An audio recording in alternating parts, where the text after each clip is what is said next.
นี่คือตลาดช่องจอมเนาะครับพี่น้องป้าดมาเบิ่งเพิ่นขายของมีบักยางนี่อีหยังนี่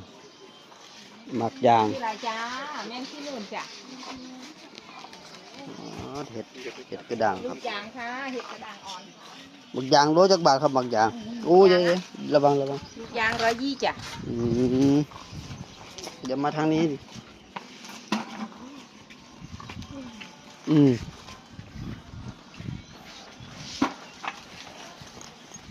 เรื่องกินนูนโอ้ยมีฮอตเชือกมีโมตากแห้งโอ้หลายอย่างครับของปลามาหามาเบิ่งเอาเด้อพี่น้องเอ้ยตลาดซ่องจอม เล็กกว่า บักบกก็มีบก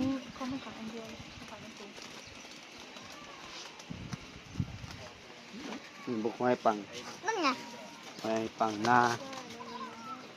เดี๋ยวนี้มีแต่หอยเชอรี่เด้แถวบ้านเฮาหอยปัง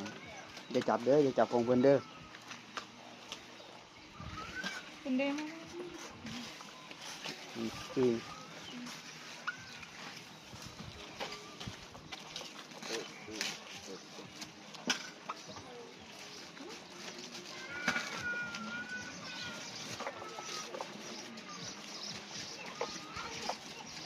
ไหนสีกันจ้า